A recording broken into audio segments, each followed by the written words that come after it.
Moonstone Island is one of the most highly anticipated new cozy games for quarter 4 of 2023, as it's said to be a mixture of Stardew Valley and Pokemon, and I was lucky enough to be able to play this, so let's just jump right in. Hi gamers, my name is Stormy, and today we are talking about Moonstone Island, which is set to release September 20th, 2023 on PC initially, with Nintendo Switch to come at a retail price point of $19.99. The story sets with your character, an alchemist, waking up to your father immediately demanding you to help finish up the chores for the day, where you'll start the tutorial on how to harvest crops, plant seeds, as well as explaining what type of properties these crops have. He then lets you know that he's been raising some spirits in secret, and thus you get to choose your starter spirit between 3 choices: a little dino looking dude, a bee, and a fire type. Don't put too much pressure on yourself for this choice, as you will, spoiler alert, be able to collect as many spirits as you want in true Pokemon fashion. You gotta catch them all. You will then get your fighting tutorial, where you'll learn about the combat system. The combat system is a turn-based card game where you'll have many cards that are randomly drawn into your hand, with each turn varying between attacks, buffs, skills, and so on. We will talk about the combat a little bit more later. After the tutorial ends, your parents send you on your way for your next big adventure, when boom, disaster strikes and you are thrown off of your broom in a storm and you wind up on Moonstone Island. There are a lot of different mechanics in this game, so I'm going to try to touch on all of them without going on too many tangents, but buckle up, there is a lot to know about this game. Let's start with the life/farming sim side of things.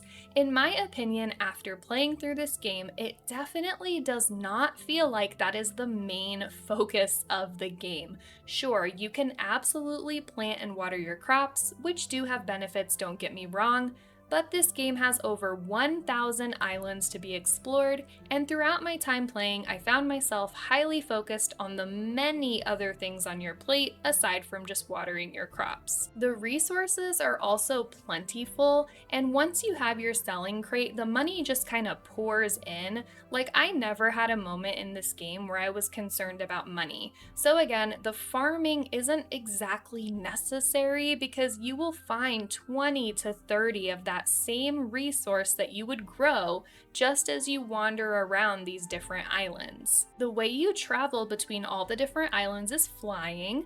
This will be done through balloon, broomstick, and glider. The traveling is extremely fun. I really enjoy that part. You have many different NPCs to romance. Something that I noticed is you can instantly, and I mean instantly, like very first conversation, ask all of the NPCs out on dates. Asking them out won't always work, but they don't require a lot of effort to woo them. But I suppose if you wanted to spend a lot of time going on dates, you could. The dates are really cute. They allow you to make dialogue choices, where that will be the deciding factor on how the date went. You can also build friendships with everybody, so the relationship building parts of the life sim are definitely there if that's something that you want to spend time doing. But again, in my opinion, it doesn't feel like the main focus. Mining is a very large part of this game as well, so if you like rocks, you're gonna have a great time here. In order to find treasure chests and clear dungeons, you will need to mine your normal resources like iron, copper, coal, and stone. I found myself spending a lot of my time mining the first couple days just to load up on resources. You will also have all of your basic farming equipment as you go along. Another thing to mention is that you will have story progression dungeons with little mini games like this one here. They vary dungeon to dungeon in style and difficulty, but they are very fun. The overall graphics are gorgeous. You'll see different landscapes between each island with all sorts of different spirits. Each and every island has something to offer in their own unique way, and they're all just beautiful, as well as having an incredible, very comforting sound design. Now moving into the creature collecting part of the game, the Pokemon side you might say. Like I said before, you can either defeat these creatures in battle or you can try to tame them. Once you tame them, they will either follow you around and become part of your party, or stay in your spirit barn, which you unlock fairly early into the game. The spirit barn gives you the ability to feed your spirits and hatch eggs that you'll find throughout the game, so you can truly collect hundreds of these different types of spirits, including earth types, poison, fire, water, definitely feeling the Pokemon vibe. Once you bring the spirits to the spirit barn, you'll feed them daily to take care of them, and in exchange, they will drop valuable materials. I love having these little guys to take care of. It's so much fun. It's always really exciting as well to run into a spirit that you want to tame out in the wild. This brings us to the final part of the review, which is the combat. Like I said before, this game is heavy in combat. You need to engage in combat to tame spirits, as well as proceed forward story-wise. If you're a person that's looking for a cozy game with no combat at all, this is not going to be the one for you. It's definitely more grindy than I expected it to be because the fighting is turn-based, so some of the boss fights can take quite a while to get through, and as you find new islands, the combat only gets harder. The combat is a turn-based card game. The cards will cost you energy to play, and they'll have different attacks, buffs, skills, and so on. If you're familiar with this type of combat, it's pretty easy.